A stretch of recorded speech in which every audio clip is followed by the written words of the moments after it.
Hello, and welcome to a developer's commentary of one of the weirdest and most emotionally draining videos that I've ever had to work on. It is the the review of the 1992 Indianapolis 500. A lot of the drive to making this video boiled down basically to just exiling myself from any sort of social media, not speaking to anybody, not communicating with anyone on Discord or whatever I would usually communicate with, and just writing, just constantly writing. And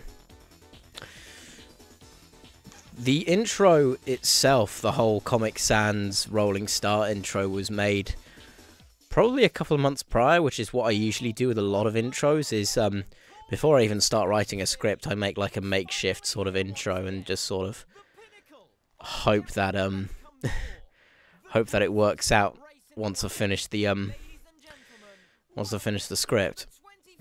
I thought this part was pretty funny. So getting everyone hyped and then saying it's the 24 Hours of Le Mans. There are, as much as this was probably the hardest video to ever make, it's not the best, and it's not the best by any stretch of the matter, because I made it pretty much for the sole purpose of not being persuaded or swayed by any sort of outsider's advice. Because I basically thought this was going to be the last thing I ever do, or at least the last thing I would do for a while, and so I basically just made it the most pretentious, over-the-top thing I could try, and I'm kind of glad I made it, because I can use it as pretty much like a benchmark to where it's good as a case study to what parts of my video making are really good and what parts of my video making are very bad, because it pretty much has it's 50 minutes of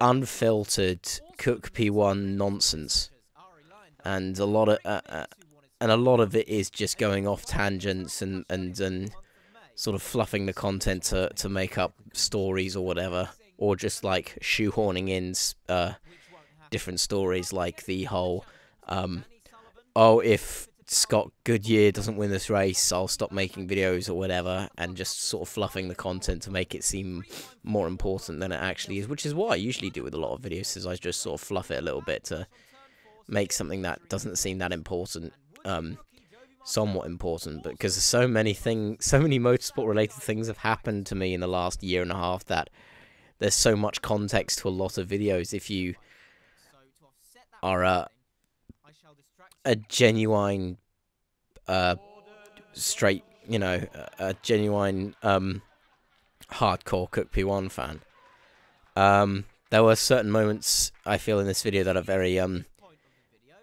funny, and other parts that I probably wouldn't say now, because I've changed a lot since then, and I continue to change as I make more and work on other things. And a lot of things happen to me making videos, and a lot of things happen to me while not making videos, because I see a lot of these videos as sort of snapshots of where I was mentally, physically, or whatever. And so a lot of early videos I don't really like to look back on, because it pretty much puts me back into the situation, or at least in a visual manner, where it just pretty much like puts myself into this situation. The choice of music in this part was a direct reference to a YouTuber called Kitio706, who used this piece of music, the Brazil music, in one of his most popular videos, Team Fabulous 2, which I thought was probably his magnum opus, probably next to like Mass Defect and the Moments with Heavy videos, which I watched religiously all the time, because his style of Gary's mod videos were pretty much better than anybody's. And even now, while some have this sort of absurdist humor, I feel like Kitio706 has a style that can't necessarily be replicated. unfortunately, his life was cut short because he was battling cancer, and he died at the start of 2015. And it was a real shame because there was so much left that he could have done if given the chances. But you know, life isn't always sunshine and rainbows, and the short life that he had, I think he died at my age. I think he was either 20 or 21, and he just passed away from a long battle with cancer. I'm going on a tangent here because a lot of it, a lot of the motivations that come to this video are coming back to me as I watch it.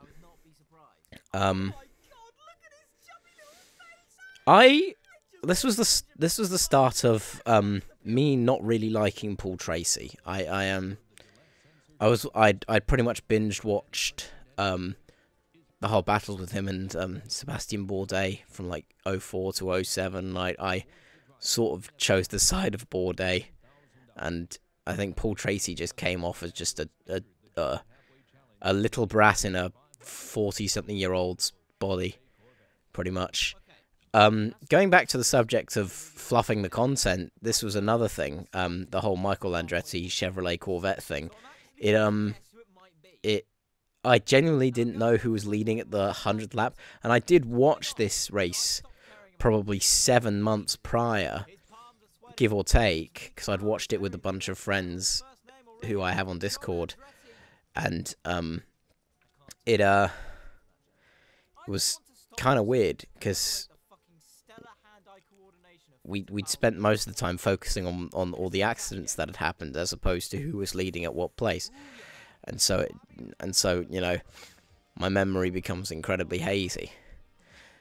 It's like with a lot of films, I don't tend to retain any of the information from the first watch unless someone reminds me of certain scenes and certain situations. I go, oh yeah, I've watched that, and it isn't probably. And I feel like I would enjoy a lot of films that I initially thought were okay more if I'd given them a second or third watch. But it's that motivation to get to that second or third watch is what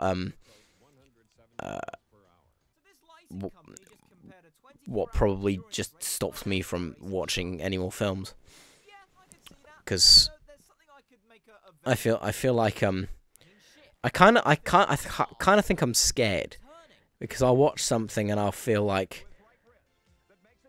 I won't be as taken aback the second time I watch it, but I need to get out of that mindset. I still think this is quite funny, the fact that Michael Andretti has a book about himself. Probably not written by himself, but like sort of like commissioned by some photographer or something. He's probably working for exposure, the cheap bastard. Yeah, this whole pre-race bit, the pre-race bollocking bit, I wrote in one session, pretty much like from start to finish, and it ended up being probably 14 minutes long, give or take. And it hadn't occurred to me how much I had written at that point, because the previous Indy 500 review was only 15 minutes long, and I had written that much in one session.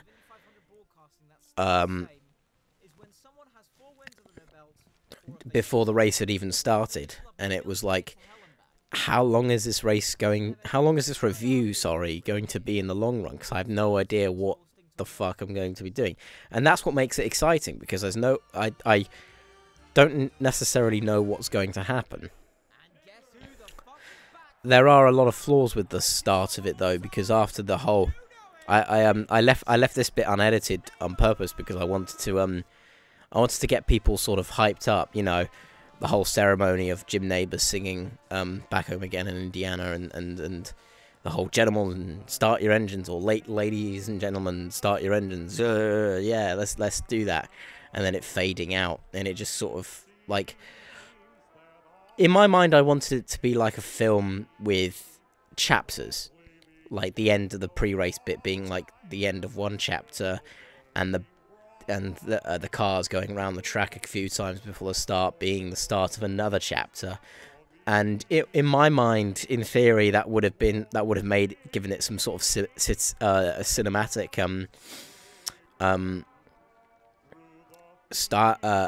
quality, but in practice, it didn't really go that well. Not, at least not in my mind. Now that I look back on it, but it's kind of weird, this video. I look back on it with a lot of love, because there are a lot of really good lines that I look back on that I think are really funny, but there's also a lot of moments that I don't think are that funny at all, and so I can use it pretty much to say, I'll know not to do that again, but I'll know to do that more.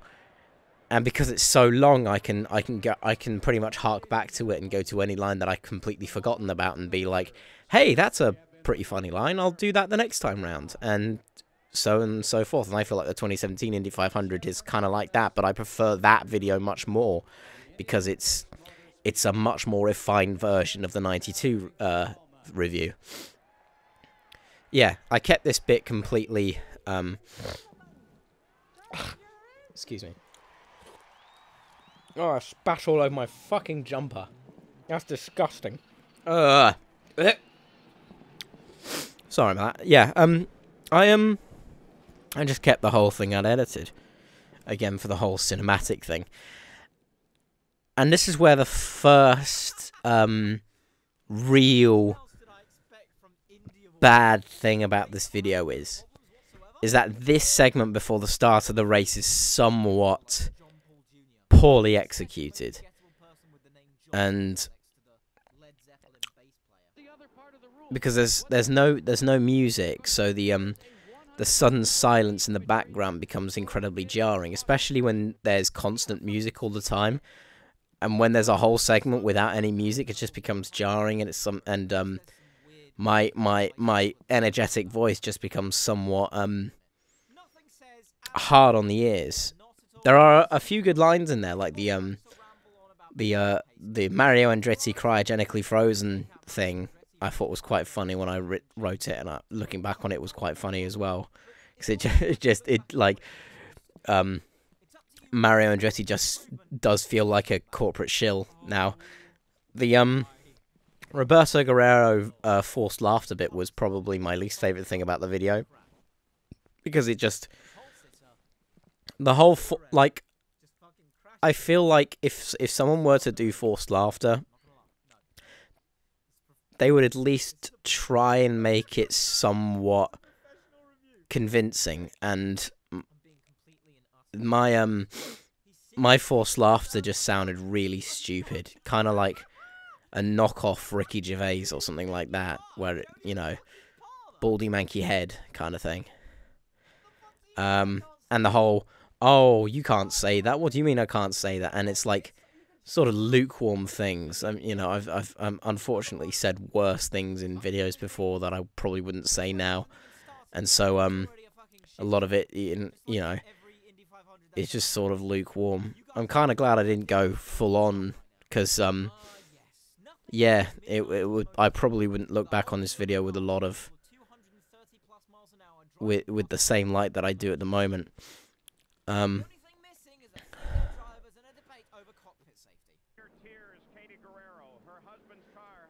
This race had a lot of moments that had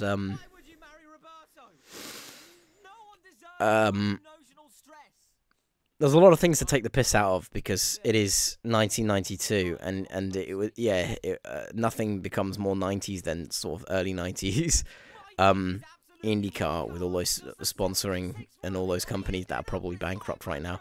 And now the race has finally started, and how many minutes has it been? 14 minutes and 18 seconds. Wow, fucking hell. So the length of the video, at least compared to the 2016 Indy 500 review, it's almost already the entire length of that review and we haven't even got to lap 5 or whatever. And yeah, there are a lot of lines that are sort of like lukewarm. They're just like, they're not funny, but they're not horrible or cringeworthy either. And I feel like that's a flaw with just a lot of my videos. A lot of the lines I do sort of seem are pretty much used to glue things together. The bachelor party thing was quite funny, but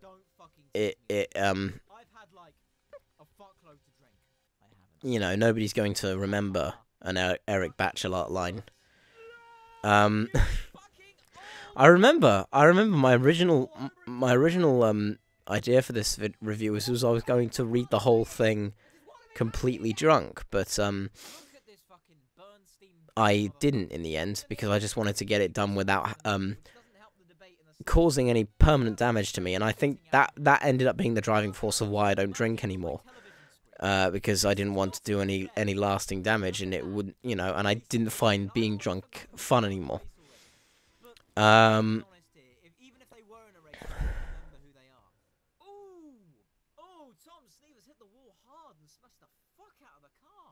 pretended to be really surprised about a lot of these accidents because, well, they were pretty terrible, a lot of them, and I yeah, like I said, it's a glue that sort of keeps it together, pretty much, and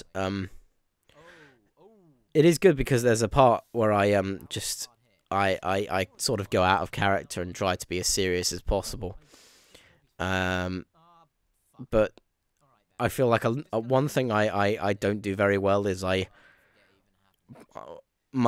when I try to portray sympathy for another driver being injured or whatever, I do it really unconvincingly. I'd be a really terrible voice actor if I was going to do something really serious. If I was going to do something incredibly bouncy, then maybe I'd have a decent chance, but it's sort of a 50-50 kind of thing.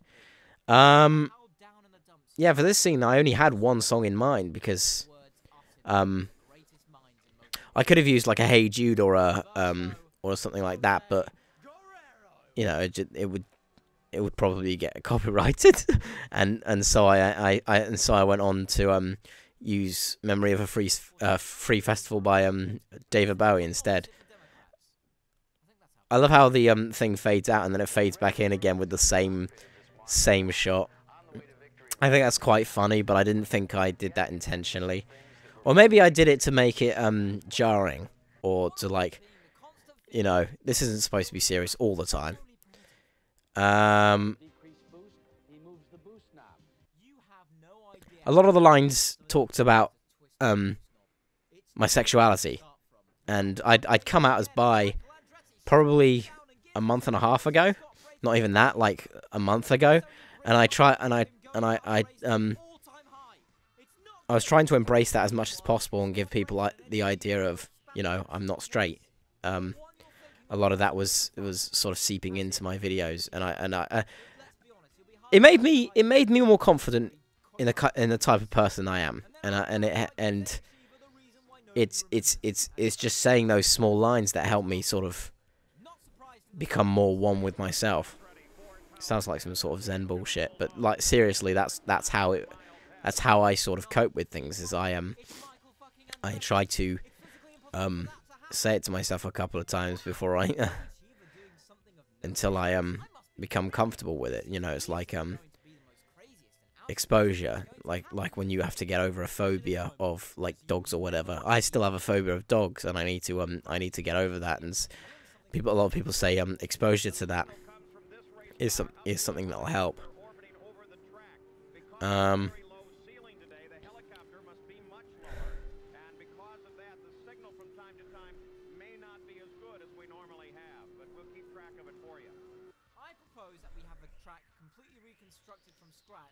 we can have an entire track inside a thick concrete tunnel so that no signal can come out of it. There were a lot of cutbacks to the Dr. Henry Bock, just like listing through all the injuries, and it felt like a comedy sketch because he just kept coming back with like, this guy has a concussion, this guy has a broken leg, she has contusions in his left knee or whatever.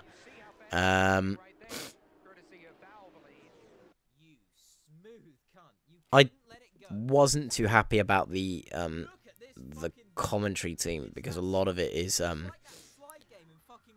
just a bit of shit, really. You couldn't be able to do that. It's fucking amazing. At this point, I pretend to smash my hand on my, well, I do smash my hand on my desk, but I did it so I wouldn't hurt myself, so, you know, it's not genuine pain. I yelped hard enough to make it sound convincing, and this is when good old David Land comes in. I fucked up on this one initially because even though I wasn't in the shot or had nothing to do with the shot, I put the audio of that into the wrong track. I put it on a track that had the compression and the EQ that my voice was supposed to have, and my voice file, and so it ended up what ended up happening was David's audio just sounded really boxy and weird because it's a completely different microphone. You know, it's a built-in camera microphone, and so it just sounded really, really weird and really, really bassy. When really I was, you know, the EQ and the compression is catered to my microphone and the way I'm talking or screaming or whatever. And it just sounds really, really weird. Yeah, it's just like stuff like that. You know, how long that black screen was. That was like 15 seconds of me just like walking back in, and it's like that ended up accumulating to being a 49. Nearly, I actually cut the bit of the credits at the end because it was the original file was 50 minutes long, and I cut it because I genuinely thought my video was gonna be blocked worldwide because I used Charlie Brown by Coldplay at the end of the song. It was okay though. I still got content ID'd, you know, because it's a Coldplay song, and what do you expect? And it just made a lot of sense.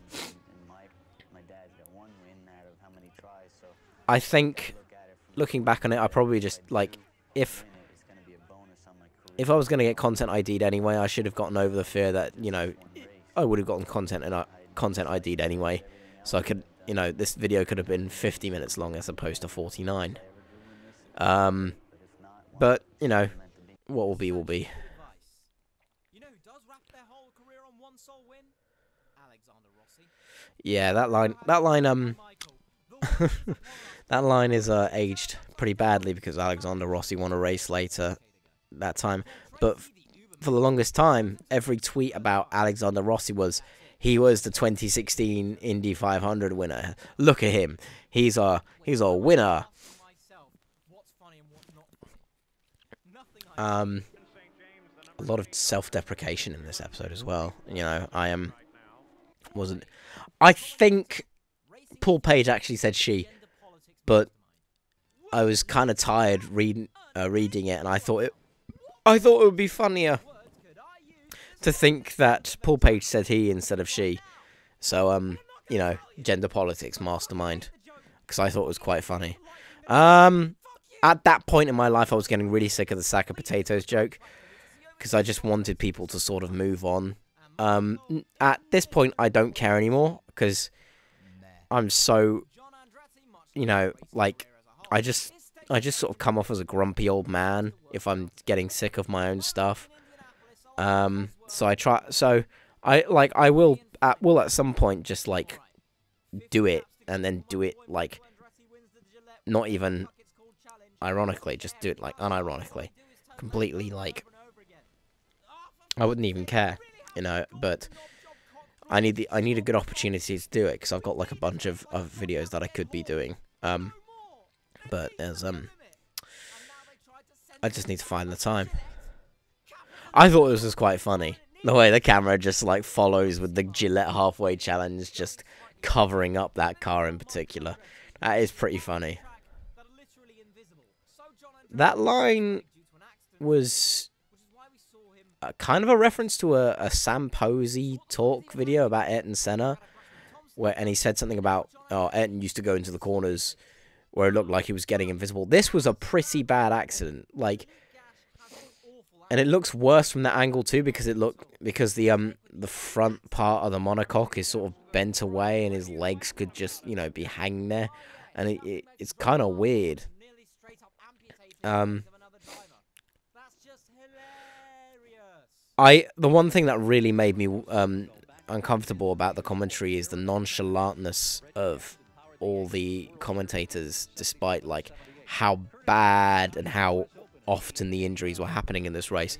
Because I don't think at least in the 2017 or 2018 Indy 500s, they would have there would probably be like a huge investigation. It would probably be like a dark day in motorsports history for something like that to happen. And there'd be like a huge sort of reform of safety, because safety is constantly getting better and better, and it needs to get better. And a lot of people are getting, a lot of traditionalists are like, oh, motorsport's getting too safe, or but I reckon 20 years from now, people will look back at now and be like, oh, today is being too safe or whatever. I'm kind of I kind of ratted on to, like, I was ratting on Paul Page a lot, but that second line I felt, had more of an excuse to sort of rat him, because it was a pretty shitty line. But the first one I could let him off for, because I fucked up and I need to hear properly. I tried to hark back to another line that I did in the 2016 Indy 500, where Juan Pablo Montoya had gone out, and he was wearing like a grey Penske jacket, and Juan Pablo Montoya, at least recently, like 2015, 2016, 2017, he doesn't look fit. At least he looks the least fit out of most of the IndyCar drivers at that point. And he just sort of he did look like a grey blob, and the greyish blob thing, it is kind of a Futurama reference. That's where if I'd said grey blob, then it probably wouldn't have been a Futurama reference. But the fact that I said greyish blob immediately makes it a Futurama reference.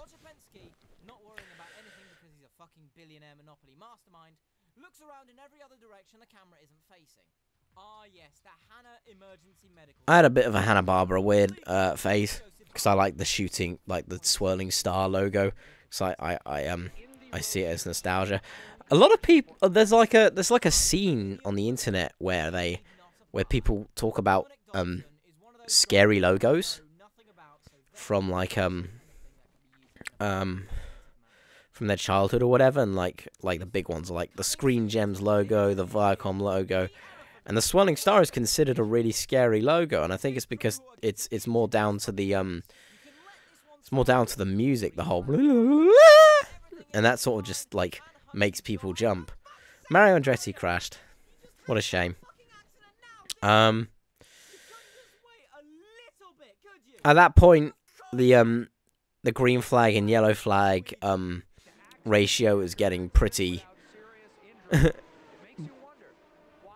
potent at this point, and kind of helps, because if this kind of shit didn't happen in that race, then probably wouldn't be as exciting. I kind of chose the 1992 Indy 500 so that I could at least make something out of it. Anything close to what Bobby had. This was a funny joke. I look back on this one with quite fondness, with a lot of fondness rather. Sorry for my shit English.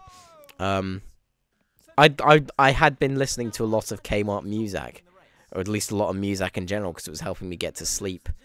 Because nowadays I can't really get to sleep unless I'm listening to something. I'll listen to like a race commentary, like a Le Mans race commentary, because they might as well, even if they're like split in separate parts, each part is like 2 hours long, so I can go to sleep and then listen to like 1/10 of the of a Le Mans race and not really think much about it. And at that point I listened to a lot of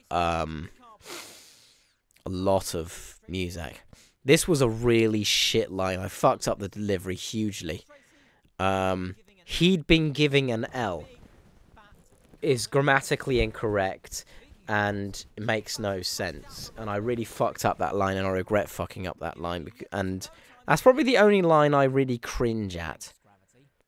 career plan that will definitely make you $1 million. Other ones, I don't really sort of bat an eyelid with because they don't necessarily mean much to me. Going back to sort of Mr. Bock over here, pissing about and saying some shit, talking absolute mad shit. Yeah, he just was talking mad shit that day. I think a lot of these moments sort of dragged on a little bit, and I could have cut in between where he wasn't speaking for the sake of time, but at that point I just didn't care. I knew this was going to be long, and I didn't care, like, it wouldn't really make sense to shorten it if it's going to be like 1 minute or 2 minutes shorter. I sung this without the actual backing track, and then I added the backing track in after in post, and so that's why it seems out of time and out of tune, because I had no reference.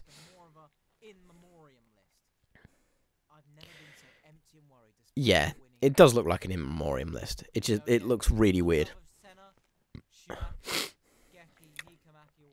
I made a Geki and Mikamaki joke, and that's probably the last time I've made a Geki and Mikamaki joke, to my knowledge, because I've probably like mentioned them at some point after the fact, but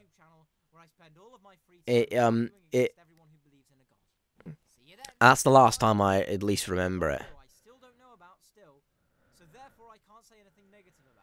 I'd made that joke twice.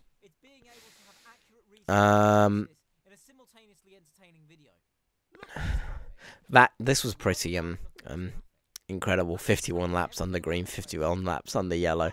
That is quite hilarious and quite ironic.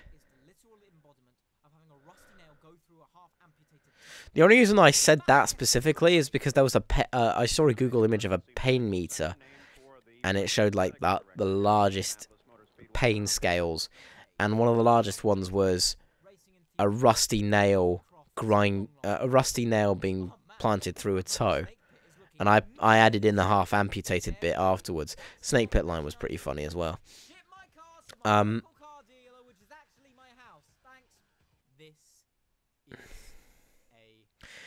Usually around the 3/4 mark, or at least the halfway or 3/4 mark, I get really, really fatigued and really, really just tired of making videos. It no longer becomes fun, and there comes a certain moment, at least in the video, where you can hear me just sort of saying things just to glue things together, and so I can get to the part that everyone wants to see, which is sort of the climax at the end. I don't think we're at that bit yet, but after the whole racing safety bit, after Jeff Andretti's bit, this bit here, after the whole like really serious monologue, that was when everything was starting to, I was starting to get burnout, and I'm kind of glad it happened then, not at the start of the video, because I could have still been making this video now, or I would have done it days and days after the 2017 Indy 500, which would not have been good. It would not have been good at all.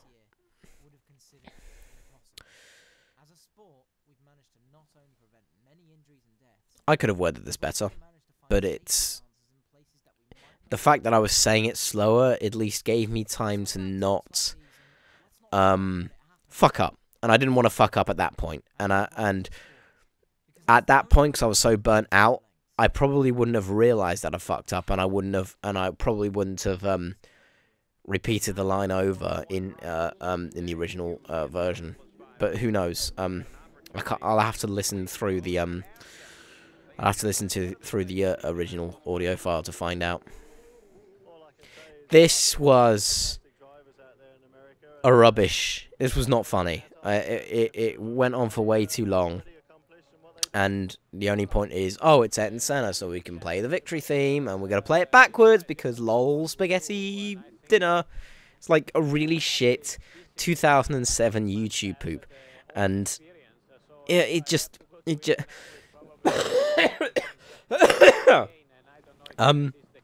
just wasn't that funny. Oh, look, it's Ayrton Senna. Look at him. Ha ha ha ha ha. Memes. Yeah, I don't see him as like some sort of cool thing. I've never actually seen a full round of golf, but then again, I haven't seen a full round of most sports. It's probably only motorsport, and I think I probably have more fun if I expose myself to more different sports, because I pretty much like I'm staying in this bubble of motorsports, and I probably will for the rest of my life. But occasionally, I'll sort of branch out to something else. Here's a return of a.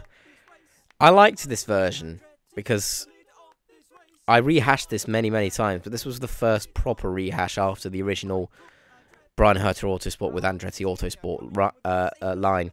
It was like 2 months after the fact. Here we go. It was the Al Unser bit when he started getting pretty fast and pretty decent. That was when I was starting to get a lot of burnout. I was like, I don't want to be making this video anymore, but I need to make it because I want to get it done. And I get this a lot, and during the 2017 Indy 500 review, it was probably after the Oriol Castroneves bit where everything was just sort of breaking down. Communication was breaking down. My writing, or at least the things that I thought were funny, were just becoming. Car number 1 is doing this, and car number 2 responds in this way. Oh my goodness, I'm going to scream. And that was just. It happens more often than I like to admit. And if I can make my writing at least more efficient to the point where I can enjoy making a video pretty much from start to finish and like every line that I'm doing, which I probably will never get to, but at least I will try. I would want to do it. It's funny, we're only at 125. I thought it was like 160 or something like that. He already knows how to win.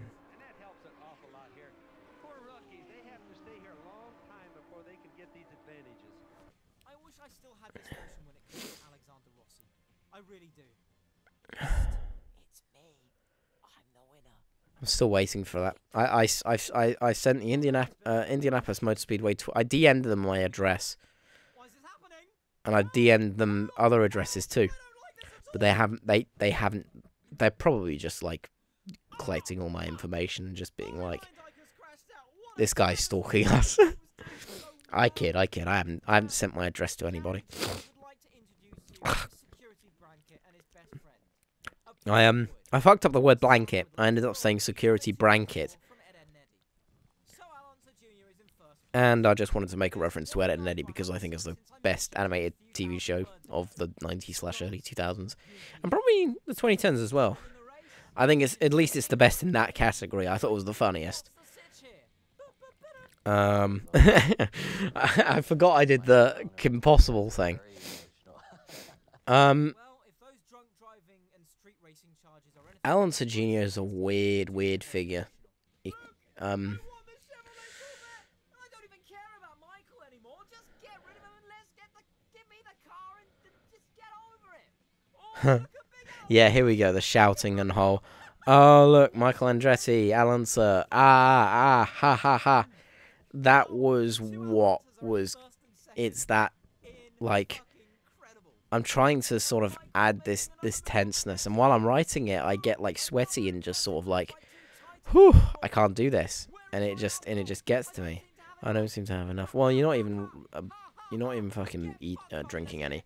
You shouldn't be drinking any at the moment because you stopped drinking. It's a good one. This is another line that I fucked up, and that shit was over 150 degrees. Yeah, I actually had said that like out of character. I was like, "What the fuck am I? What does that mean?" If only I had the courage, or at least the self-awareness, to be able to say that to more lines that I fucked up. But you know, que sera, sera. Again, another one of these. Jeff Andretti is fucking. He's a broken man. Look, that was like a carbon copy of Nelson Piquet's accident. It just makes no sense.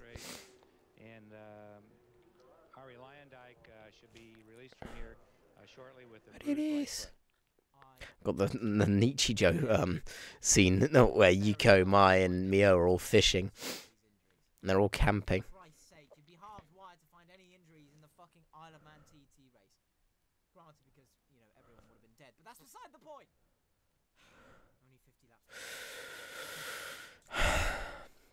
I'm not the only one who compares Indy to the Isle of Man. Just talk to Dario Franchitti. Because there's no way in hell that it'll beat Ari Lyondike. That's for sure. No, this hasn't been a good year. Stop it. All right, let's go. Let's have some. The top three are Michael Andretti, Scott fucking Goodyear, and Alonso Jr. Let's just hope that it doesn't go to shit. It does go to shit because I Do not, for the love of everything that is holy, fail me. Fluffing the content. There's nothing inherently wrong with it. It's just if you can execute it really well, it could be really, really good. And I enjoyed the end of the video, but there were a lot of parts that just felt shoehorned in. The whole, no, this is the end of a chapter and the start of a new one. Play me off, Charlie Brown. That could have been done so much better, and it could have been done in a way that would feel like something that would feel like an actual ending to a video, as opposed to just, oh, I'm gonna fucking say this thing and I'm going to make it work somehow, and I didn't make it work. You have microphones specifically designed for that. Use them properly. And you, AJ, you're just like Monaco.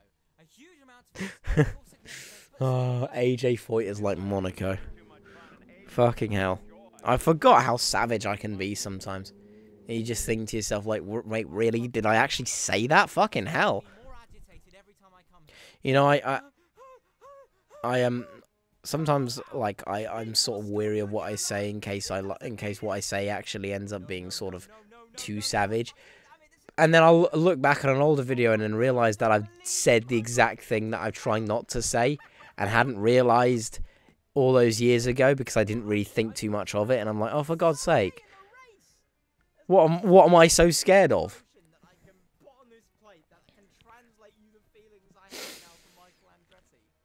Michael Andretti, I'd see Michael Andretti as a meme now, because I'm just sort of hardwired to not see him as a highly influential race car driver and team manager. Just he's a meme. I think the whole Andretti family is a meme. Mario, Michael, Marco, and whoever Marco's kid is, if he ends up having one.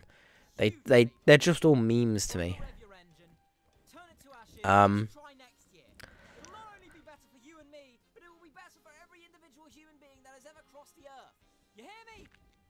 I needed an excuse to use Dragon Ball Z music because I just like using I like using Dragon Ball Z music, and I much prefer the Japanese soundtrack to the shitty, uninspired, fatiguing American soundtrack.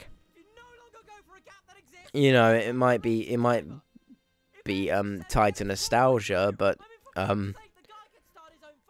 although it does have a few really good scenes, good pieces of music, but in terms of like in terms of musically, I feel like the Dragon Ball Z soundtrack for the Japanese soundtrack just sounds so much better. My lungs at this point were completely just out of it, and I was like, I'm going to scream more than I've ever done and more potently, just for the sake of, ooh, tension, and it worked, kinda. It kind of worked, but it didn't work. What? How the fuck? Because I had to cut like certain bits of audio out and then normalize them so that the really loud parts and the really quiet parts didn't seem like really jarring.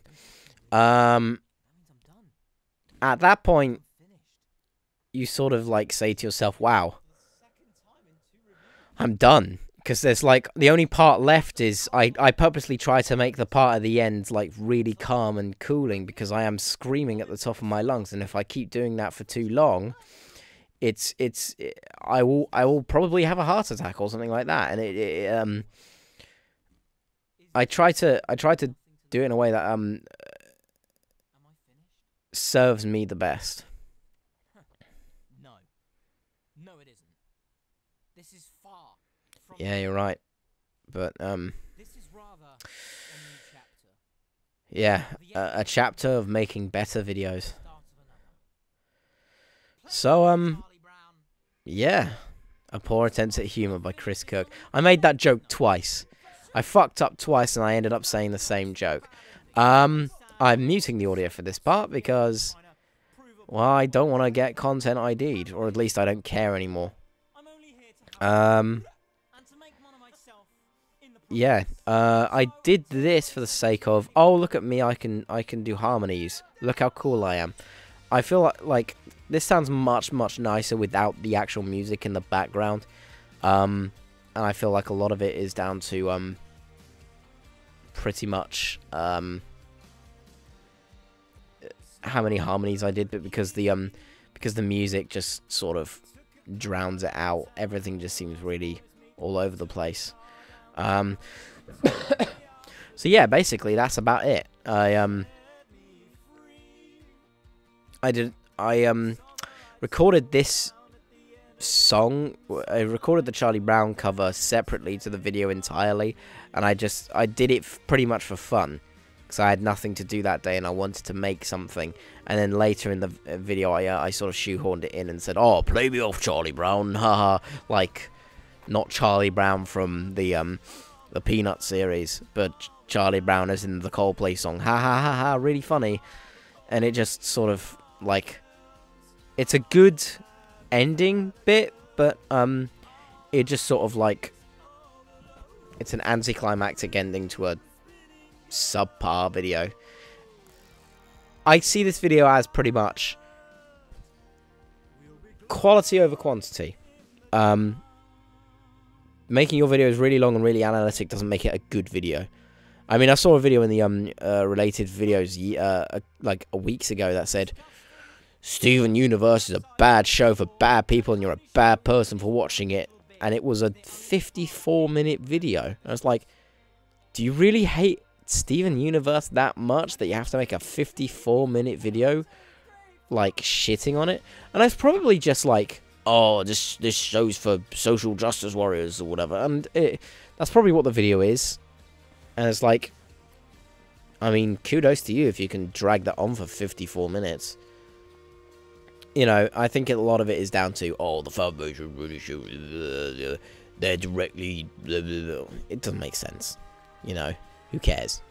You know, if you like the thing, it doesn't make you a bad person. Unless you like Nazi propaganda or anything fascist related. That probably makes you a bad person. Because fascists are bad people. But whatever. Yeah, that's about it.